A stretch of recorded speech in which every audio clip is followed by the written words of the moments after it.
I want to invite Ari Abramowitz to share some Torah with us.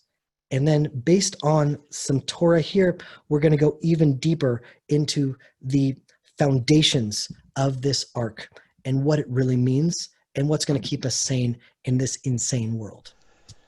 Shalom, friends. The Torah portion of the week is Korach, about the man who shares the dubious honor of having been swallowed up by the earth for leading a large and unholy rebellion against Moshe and Aaron. Now, there's a lot to be learned from Korach and from this rebellion. You know, sometimes we assume that everybody wants to know the truth. Sometimes we assume that we ourselves really want to know the truth, but that's not always the case. The Midrash Tanchuma, it gives a powerful insight. It states, "You do not find Korach answering any of the arguments Moshe presented to him. This is because he was clever in his wickedness. He said, 'I know Moshe is a wise man, and if I debate him, I will lose and be forced to agree with him. Better that I not talk to him at all.' When Moshe saw that there was no point, he separated himself from him." This is such an insight, especially during our times where the value of free speech, particularly in the West, is under such fierce attack. Korach knew deep down that if he really talked to Moshe with an open heart and an open mind, then the truth would be revealed. And he really didn't want the truth. He wanted kavod. He wanted honor.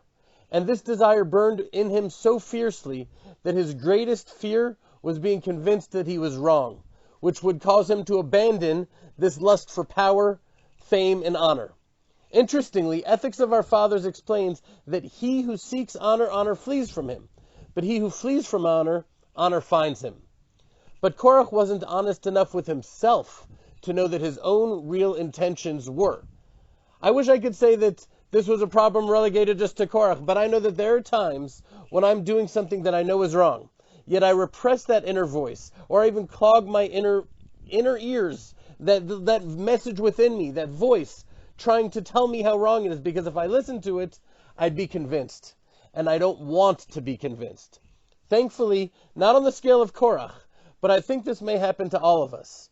Now, when I look at the chaotic craziness that America is devolving into as we speak, with repression of free speech, lack of honest and civil dialogue and debate, and public shaming of people who are not bending the knee and towing the line that the leftist dictators are demanding of them, it's exactly about these times. I believe it's exactly about these times that the rabbis were speaking about when they said that before the times of Messiah, truth would be absent. Now, of course, our sages tell us that God's seal is truth. Truth is always accessible if we truly want it.